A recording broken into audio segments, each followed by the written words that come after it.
Fred again has had the craziest 2 years that a musician could ask for. From being a last-minute Coachella headliner replacing Frank Ocean in 2023, to cracking the top 500 artists on Spotify by the monthly listeners metric. This all culminated a couple weeks ago in a sold-out show in LA at the Los Angeles Memorial Coliseum, which has a capacity of almost 80,000 people. His success comes as a stark contrast to what is happening to a lot of big tours. Basically everybody not named Drake or Taylor Swift or Olivia Rodrigo is having their arena tours flop. Shows are not selling out or even coming close. It's led some artists to outright cancel their arena tours. Both Jennifer Lopez and the Black Keys already had to resort to that in 2024. Meanwhile, even an artist duo touring together, like Charli XCX and Troye Sivan, who are both firmly in the limelight right now and probably at their peaks so far in their careers, are struggling to sell out certain stops on their tour. Look at the difference between the New York show, where resale tickets are going for at least like $250 to sit in the nosebleeds, and then compare that to the Philly show just 85 miles away, where you can get in the door for $50. People have been asking the question for a while now, what the hell is going on? Zach Schonfeld tried to answer the question for the publication Stereogum in his article, The Curious Case of Underselling Arena Tours. He did a great job and this video wouldn't be possible without him, so I want to say thank you, Zach, for that. But I also want to get a little deeper. I want to look at the history of the arena show, the way that technology has changed the way that we consume that show, and how we consume music overall, live or otherwise. Because this story is more complicated than just expensive tickets, artists underperforming, and the usual narrative. But before we get into all that, if you like videos on music, I would really appreciate a like and subscribe. I do one of these videos a week, and if you want to see them early, go to my Instagram, HADJI Gaviota, throw me a follow, and then join my broadcast channel. In that broadcast channel, I post the links to my videos one day early, for free. Also, you heard it here first, I have a song coming out on July 10th called Tricky.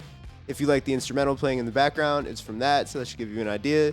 The link is in the description to pre-save it. That really helps artists, so I would really appreciate it. Lastly, I'm playing a show in New York, July 15th at Elsewhere. It's not an arena, but it's a pretty sick venue, so if you're in the area, I would love to see you there. Alright, back to the video. I'm a history nerd, so I could start this by going all the way back to like the ancient Roman gladiator arenas or something like that. But I don't want to bore you all to death, so let's start a little bit more recently. We can trace the birth of the big, shiny, high production value arena performance to the 1960s in the United States, the peak of Beatlemania. Here's a New York Times headline from August 16, 1965. Shrieks of 55,000 accompany Beatles as the British band packed out Shea Stadium in New York.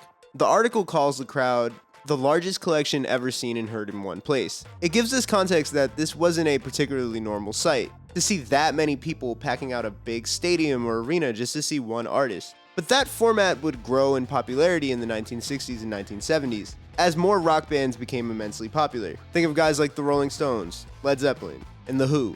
As the show became more and more common, innovators wanted to step it up and increase the entertainment value. That meant fireworks, pyrotechnics, you get the idea. This also led to the rise in these big outdoor festivals like Woodstock. Although that's probably a story for another video. Let's stay indoors or at least in stadiums for this. In the 1980s and 1990s, as these bands got bigger and bigger, they started grossing huge bucks on these arena and stadium tours. In 1994, the Stones grossed $121 million on tour, and Pink Floyd did a measly $103 million in second place. Well, that's chump change to guys like Taylor Swift, who is said to be pulling in $4 billion from the Eras Tour, or basically the GDP of the country Liberia. It set a standard that when you reach a certain level in your career, it's time to go out and do these arena and stadium tours so you can make the big bucks. And so throughout the beginning of the 21st century, that's stayed the standard for the big show. My first concert was seeing the White Stripes at Madison Square Garden with my dad in 2007. That's a big arena for those who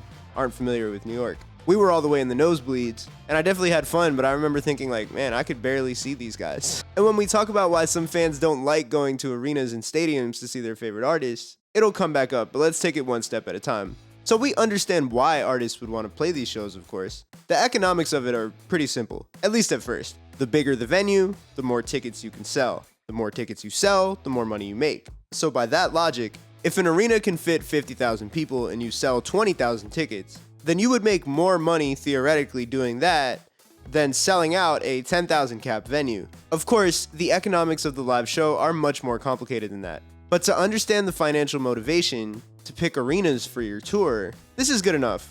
To say nothing of the whole fulfill your childhood dreams by playing in a big arena thing, which obviously does drive artists to want to do that. Here's where it gets a little more complex though. It costs more money to put on an arena show than it does to put on a show in a smaller venue. Think about it, it's a bigger place, so you're paying like twice as many arena employees. So the cost to operate at an arena is just generally higher. Not to mention all the extra hands on deck that you need for people on your team. This ain't no pull yourself by the bootstraps operation. Think of the stuff that Kanye West has brought with him on stage in the past 10 years. Not only does it cost to transport those like floating stages, or those like hanging cages or whatever, but you also gotta pay everybody whose job it is to make sure that that thing works and that you're not just gonna like fall. And you're not doing that at the 3,000 cap venues. You're doing that at the arenas, at the stadiums, where you can make the money back that it costs to do that. Now you may ask yourself, what the hell do I know about putting on an arena show? I've toured before, but I play at like 250 cap venues. And you're right, I don't know shit, but my manager, who has worked on multiple big tours for big artists, including ones that have gone in arenas and stadiums, is definitely an expert, and here's what he said. Moving from club to arena becomes way more expensive because you need to bring in all the audio, lighting, production, and staging yourself. The venue doesn't have any of that. So if you're playing an arena show, you're bringing all of that with you. And that means renting that equipment or buying it. That means hiring the people to take care of it, and that also means transporting it. And when you're selling out a show like MSG or Barclays Center in New York, you come out on top financially even after doing all that. But what about something like the Charlie XCX and Troye Sivan tour, where they're killing it in some markets, but others are struggling? The issue is, if you have to bring all that equipment with you for the New York show, it becomes financially irresponsible to get all that stuff together and then not use it for the rest of the tour. So you basically have to decide, am I going to do arenas the whole time or am I going to do smaller shows the whole time? This is just to answer the question for people who are like, oh, well, why don't they play Madison Square Garden and then play a smaller venue in a smaller city where they have less fans? This is why, right? If you want to put on that big show, the operating costs, it only really makes sense if you keep doing it for multiple shows on a tour. So that was my guess, and so I asked my manager, and he was like, exactly. Damn, I'm so smart. The next aspect of this is tour routing. Let's look at the Charlie and Troye tour for a sec. On September 18th, they're scheduled to be in Toronto, big city. On September 23rd, they're going to be in New York, big city, and it's sold out. But what are you supposed to do in those 5 days in between? These big venues, Scotiabank Arena in Toronto and Madison Square Garden in New York, they have other stuff going on. They can't just give you exactly the date that you might have imagined. So when you route a tour, it becomes very delicate. You get the dates that you get, and then you gotta work with that. So now when we look at the show in Columbus, Ohio on September 20th, that still has a bunch of tickets available, it starts to make more sense why they're playing there. Rather than just like sit on your ass for 5 days, where you still have to like pay to move and store everything, and like what are you gonna do with all that equipment for 5 days between Toronto and New York? It's like an 8-hour drive. You still gotta pay the day rates for all your employees, for all the people on your tour. You gotta pay for hotels and for everybody to stay somewhere. Rather than just like sit on your ass, it makes way more sense to drive somewhere that's within the same general area as Toronto and New York and play a show. Remember, these guys are not flying show to show, right? Not at that level. You're driving all this equipment around and bringing all these people with you. So bam, now we're in Columbus, Ohio for a little detour. Doesn't that start to make a little bit more sense? So in the past, before social media and Stan Wars, having a few low-selling shows on a tour wasn't a big deal. But in today's day and age, the fans are aware of things like that because of online seating charts. My manager mentioned this, and everybody in all the articles about arena tours underselling talks about this as well. For pretty much any arena tour that isn't Drake or Taylor Swift, you can find tweets showing how much of the seating chart is unsold. Future and Metro Boomin were getting picked on for not selling out a big portion of their tour, especially by Drake fans who felt scorned by Like That and BBL Drizzy and the whole beef. People did it to J-Lo and the Black Keys to dunk on them before they canceled their tours as well. And they're doing it to Charlie and Troye Sivan right now. Meg Thee Stallion, who has made some enemies on the internet with the Barbs and also with the Tory Lanez fan base, which I'm unaware if there's a name for. So people tried to dunk on her too by taking videos of some sections in the stadiums that maybe looked a little less densely populated. But in the days of social media, it's bad PR to play with an empty arena, but a lot of the people talking about this don't work in music and really understand what's going on. One of the biggest driving points of developing an artist is creating demand as well. And one of the best ways to do that is to have your shows sell out. I saw Baby Keem in 2019 at Baby's Alright in Brooklyn, which has a cap of like 220. I've played shows there before. I've seen my friends play there before.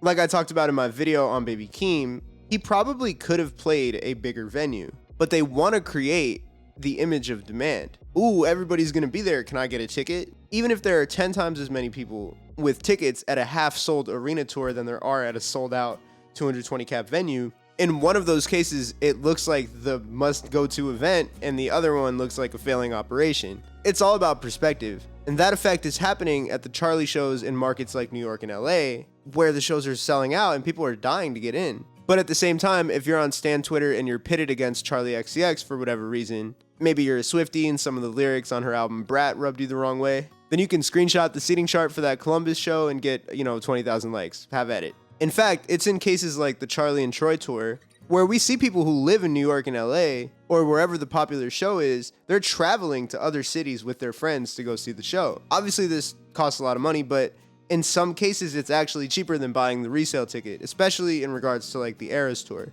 Someone told me that their friend went to Portugal to see the Taylor Swift tour. Here's a tweet advertising people to do basically the same thing for the Charlie and Troye Sivan tour. So what's the deal with this? People are leaving their own cities to go see a show somewhere else because they couldn't get tickets within their own city, even though the tour is coming there as well. At first glance, this kind of makes it look like the system is broken, and I mean, yeah, but there's more to it than that. What it also shows us is the interaction between like our much more stratified, internet-driven society today and this archaic system of touring that still relies on old technology like driving from place to place.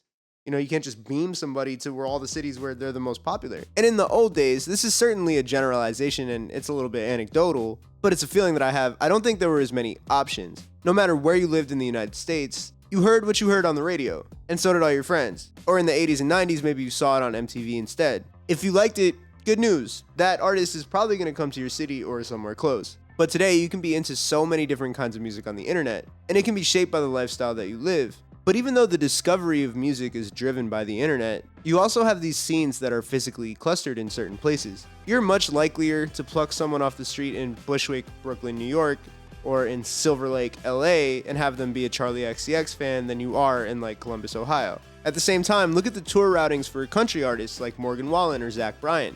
Their popularity is rising in big cities, no doubt, but they also make stops in these locations that you'd never see the Charlie XCX and Troye Sivan tour go to, like Omaha, Nebraska, or Greenville, South Carolina. This is not to downplay the fans that Charlie and Troy might have in a city like Columbus, because I know when that tour rolls through, they're gonna make some kids' day. But we can start to see the bigger shape of the economics of the live music industry, and it's a lot more complex than people like to think it is. So we see how this phenomenon could exist, where a Charlie XCX and Troye Sivan tour could probably do 2 nights at Madison Square Garden, but would struggle to sell out a show in Columbus. That doesn't mean the tour is gonna get canceled though. So what's the deal with someone like Jennifer Lopez or the Black Keys where they've had to cancel their tours entirely? Let's look at J-Lo. Yes, people know who J-Lo is, but is it really for music? And on top of that, do they want to pay over $100 to go hear her sing that music? It's a little bit conflicting about whether or not she canceled the tour because of sales or because of her relationship with her husband, Ben Affleck, kind of being on the rocks. But there is some evidence that implies that the sales have been questionable. She rebranded the tour before she canceled it from This Is Me Now, which is a reference to her newest album, to This Is Me Live / The Greatest Hits, which you can tell was a way to be like, hey guys, I'm not only going to play the new album, I promise, come and you'll hear some of the old songs that you actually listen to. But even if you're super famous, right, and Jennifer Lopez has a ton of followers on social media, that doesn't mean that fans are going to pay a high price to come see you live. We're going to talk about that price in a little bit later. But the general point is that your followers are not necessarily your fans. Someone can have a lot of followers, or someone can have a lot of streams even, but that doesn't mean that that's like a diehard knit fan base that's going to show up and buy tickets even when they're expensive. With the Black Keys, the story is a little bit more interesting because they had actually fired their old manager in 2022 and hired a new one named Irving Azoff. When they hired him back in 2022, they said in an interview with Billboard that with his focus on touring and selling our tickets and stuff, he seemed to be more on page with where we wanted to be. Flash forward to 2024, and that sentence has aged like hot milk. But perhaps this is a good time to remember what 2021 and 2022 were like for us coming out of a global pandemic, or at least entering the stage of one where we were allowed to go back outside and have these big events. People were so excited to do literally anything after sitting on their asses for a whole year. So at that time, the live music industry looked rosier than ever. There was no better time to try to go out and be on tour. So you go with a manager who has a background in that field. Azoff used to be the CEO of Ticketmaster, after all. so I'm sure he knows a thing or two. And bam, you should be swimming in cash like Scrooge McDuck, right? But in terms of the demand to go outside, things have kind of returned to where they were pre-2020. And on top of that, with the current state of the economy, people have less money to spend on things like concerts. According to this study by the Apollo Academy, the average concert ticket price in the US has increased by 34% since 2018. So now the demand has dropped back to where it was in 2018-2019, but the price is 34% higher. That's not a good combination for selling tickets. People are being asked to pay more when they have less. And if your name's not Taylor Swift, Drake, or Olivia Rodrigo, that is trouble. Fans are definitely price sensitive too. The Stereo Gum article quoted a guy named Josh Anderson, who's a Black Keys fan. And he was talking about why he wasn't going to go see their tour when it was originally an arena tour, since they've now announced that they're going to make it a smaller experience. I'm in Peoria, so St. Louis and Chicago. It's not too big a drive. But between that and pricing and parking, it's hard to justify even if you love the band. I wasn't seeing anything lower than like $100 for the United Center. I just glanced and was like, oh, that's a no. To justify going to a concert is unfortunately a pretty big decision for somebody like me. It definitely hurts your heart a little bit when your favorite band is pricing you out, so to speak.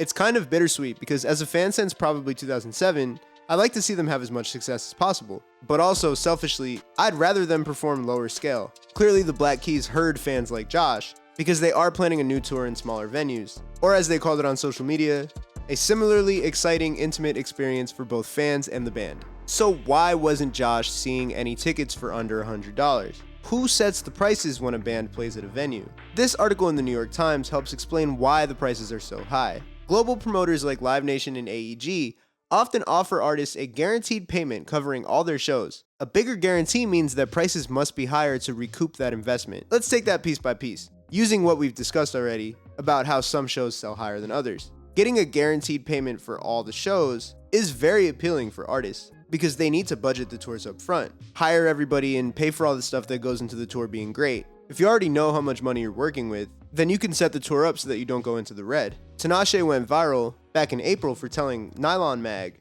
about how she's lost money funding her own tours. For an artist like me, who isn't on a major label, I'm funding everything pretty much. After I tour, I usually lose a couple $100,000.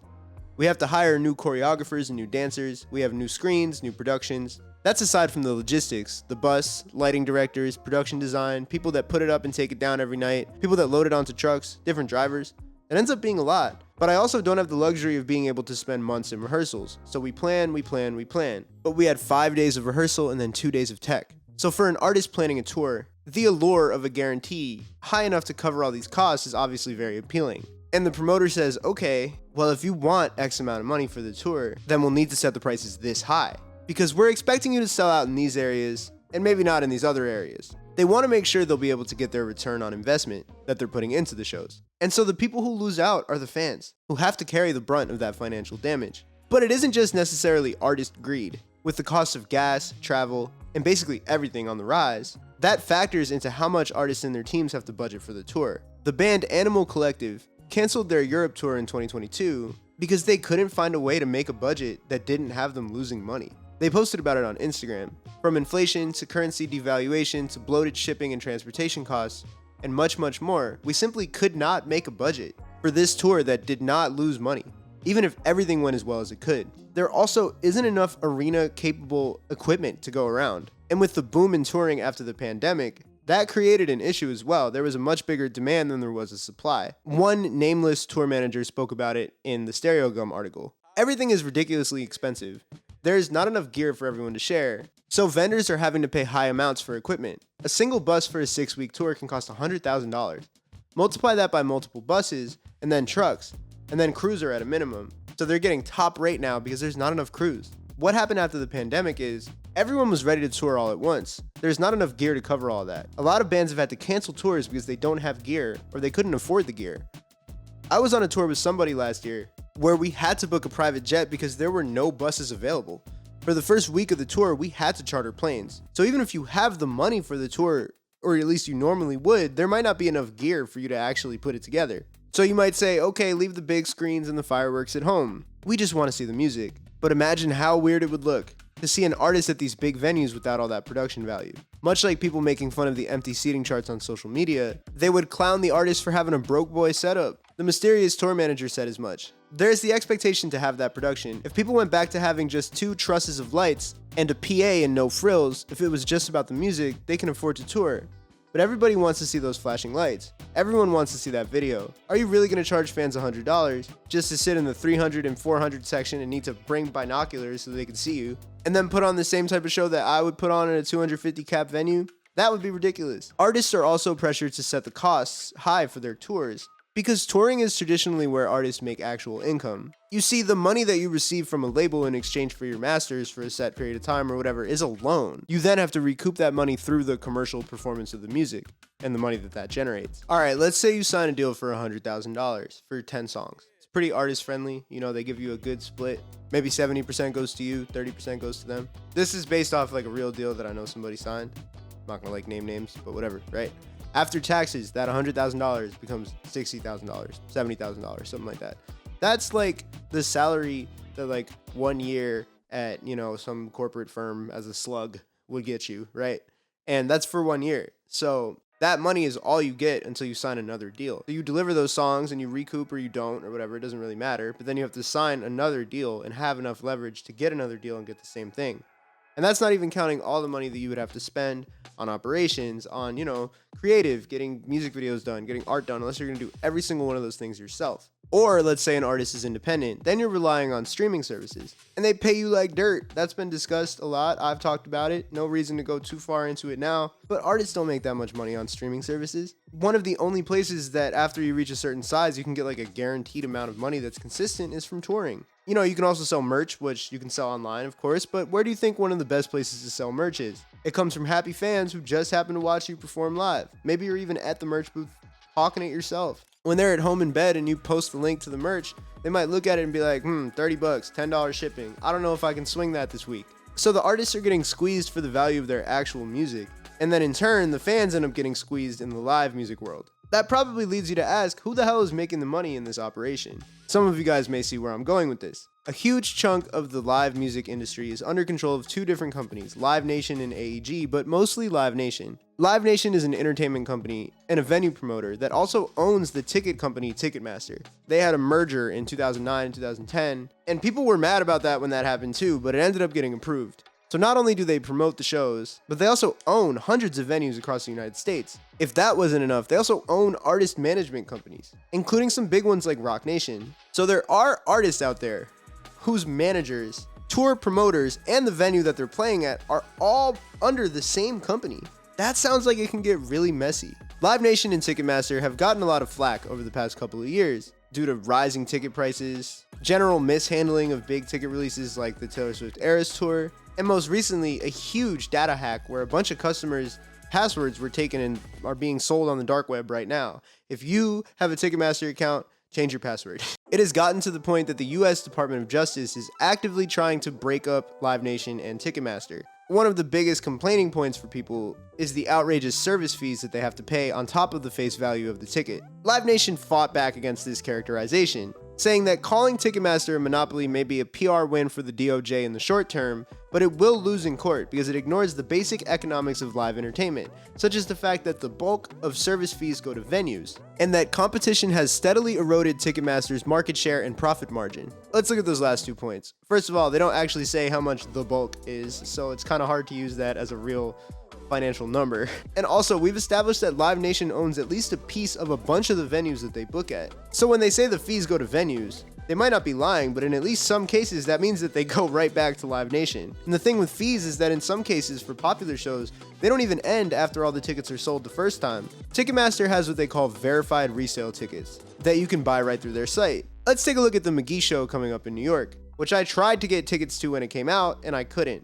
It's probably my fault for making a video about how good McGee is. There's a verified resale ticket for $51 plus $9.82 in fees, or a little under 20% of the ticket's value. Ticketmaster collected a fee when they first sold the person who's selling the ticket, and now when the ticket sells a second time, Ticketmaster will collect another fee. So what I want to figure out is, does any of that secondary fee go to the artist? As I go to check out, they provided little question boxes next to the 2 fees, the service fee and the processing fee. According to them, service fees are shared between parties that help make the event happen. This commonly includes venues, Ticketmaster, sports teams, leagues, and promoters. Let's knock sports teams and leagues out of the consideration here because we're talking about McGee here. We're not talking about the New York Yankees. If you watch my video on McGee, then you know that he loves a good American sports reference, but something tells me he doesn't like these ones as much. And for the processing fee, this fee is charged once per order and is often shared between venues or teams in Ticketmaster. So it sounds like the money will go to the venue, Brooklyn Paramount. You'll want to take a wild guess who owns the venue Brooklyn Paramount? Live Nation.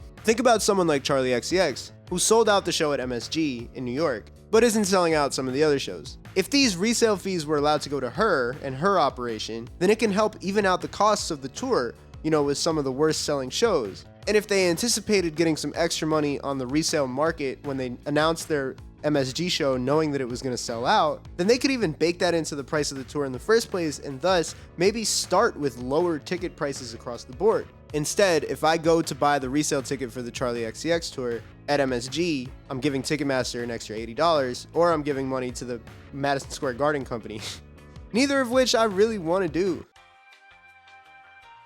The second point that the company made about competition is at least at first a little bit more understandable. One of the loudest voices in favor for breaking up Ticketmaster and Live Nation is AEG, their competitor in the show promotion and ticketing space. And in their own right, they have their own ticketing platform, AXS, and they own a bunch of venues as well. They also have a verified resale ticketing system on AXS called AXS Official Resale. But according to the Department of Justice, Live Nation controls 60% of the market for concert promotions and 70% of the market for ticketing as a whole. But when we're specifically talking concert tickets, it's 80%. While there is competition, it's clear that one of these companies is dominating the market. AEG has also accused Live Nation of avoiding AEG-owned venues when they're doing their concert promotion part of their business and they're picking venues for the tour. Live Nation's main defense came in a blog post back in March, where they said, well, actually, tickets are actually priced by artists and sports teams. It's their show, they get to decide what it costs to get in. And while this may be true, artists are being backed into a corner. Many can't afford to take on the risk of potentially underselling a tour, and thus losing money. And so they'll seek a guarantee that allows them to put on the show that their fans want. But Live Nation will only agree to give them that amount of money if they agree to have tickets priced at a certain level. And if all their fees are based on a percentage of how much those tickets cost, then they make more money on the fees, regardless of the operating costs of the show. Live Nation is not setting gas prices or making the arena quality equipment more expensive, but they and other companies like AEG are taking advantage of the situation that the economy has placed artists in. A big portion of this comes down to the fact that artists can't make money elsewhere because streaming revenue is so low. And artists who had a healthy business selling albums could have considered maybe taking a bit of a hit on touring so that they can put on a big show and sell some merch. In fact, legacy acts like Bruce Springsteen or Robert Smith from The Cure have made a big stink in their personal battles with Live Nation and other companies, and they try to stop the secondhand sales of tickets or just keep their prices low and keep the fees low in the first place. But it's a lot harder for artists who don't have that much leverage. And guess what? Those are the exact same artists that people are making fun of by posting their seating charts on Twitter. So what are we supposed to do in this situation as fans, as independent artists, as young people, whatever you want to call us? I think one takeaway would be to stop judging artists when their shows don't sell out. I feel like this only applies to a niche group of people on Twitter who are involved in stan culture. But now that we see the whole picture, it's really not that much of a gotcha to be like, look, they aren't selling out their tickets in Columbus. It's inflation for the customer. It's tacked on stops to make some of the operating costs a little more handleable for the artists. And it's also greed in the hands of the big corporations, who, even if it's not legally a monopoly, it's not up for me to decide, it's for the DOJ, they have a huge amount of influence in the way things go in the live music industry. A potential future could also be rethinking our expectations for the arena show. Ticket prices could be lower if the production value was lower, but do the fans really want that? I don't think that's something I can really answer, because to be honest, a lot of the shows that I go to are not at arenas. Not to sound like a hipster, but a lot of the artists that I listen to, they just don't get to that level, or they just haven't yet, or they just don't tour that much. When I've seen artists like Frank Ocean or Tyler the Creator, I've seen them at festivals. Sidebar, but do you want to guess who owns most of the festivals in the US? Live Nation owns Lollapalooza, Govball, Austin City Limits, and Bonnaroo, and AEG owns Coachella and Stagecoach, and some of the artist-facing ones like Tyler's Camp Flog Gnaw and 88 Rising's Head in the Clouds. Shocker. But yeah, what do you want these artists to do? The options that I can see, right, is for them to be benevolent and just make little to no money, or maybe even lose a little money when they go on tour, or for them to downsize the production of their show, or maybe tour less so it becomes a little more of a spectacle and less of a recurring event. Do any of these options make fans happy? Maybe the first one, but it's also kind of unrealistic. This situation reminds me of the classic sports issue where fans complain that players are overpaid. Do players make a lot more money than you and I will ever see in our lives? Absolutely. But they also provide something that nobody else really can, right? And the truth is, well, they make a lot of money. Guess who makes even more money than them? The owners. Some of these artists like Drake and Taylor Swift, the ones who you might say, well, why don't they just lower prices? They're already rich. They might be reaping in crazy cash, but it's peanuts to Live Nation. Google says Taylor Swift is worth $1.3 billion. I don't even really know if that's accurate or not, but let's say it's somewhere in that range. Live Nation is valued at $21.51 billion. And she's one of like the very few artists who are in that group of where you can be like, yeah, I guess they can afford to make a little less and still tour successfully. One of the fundamental issues here is like, is sitting in the 300, 400 section of an arena really that great of a way to see live music? For me, it's okay. If I really, really, really love the artist, I guess. If I'm a kid, then maybe it's really fun. If I'm old and I don't want to stand, then I guess I see the appeal. But it's like, for me, I don't really like arena shows. I feel like there has to be a cooler way to put on these big events, but that's probably for another video. I wanted to make this video honestly for myself more than anything, because I was really curious about and fascinated by these arena tour cancellations and the fact that nobody really was able to give us a clear answer on why it was happening. And then you add in the arena seating charts getting posted on Twitter and you're like, damn, what is going on? Why are they doing this? I feel like I have a better understanding of why at a basic level, you know, these tours are underselling. I think part of it is that maybe a lot of tours in the past also undersold, but because people weren't posting videos of it on social media or looking at the seating charts, like we just didn't really talk about it. I do think that's a reasonable portion of what's going on here. And hey, if you look at the statistics in arena tours, like Live Nation will tell you, the touring industry is not down. It's either growing or flat, depending on who you ask. But that's also relying on these like legacy act, huge tours like Taylor Swift and Drake, or artists like Bruce Springsteen, right? And when we think about smaller artists who are trying to get into that arena world, we see them struggling. So I still think this is a conversation that's worth having. But I hope it all makes a little more sense to you too after all this. My next 2 videos are artist deep dives. I'm looking forward to sharing those with y'all. If there's anything else you want me to cover after that, please let me know in the comments. Peace.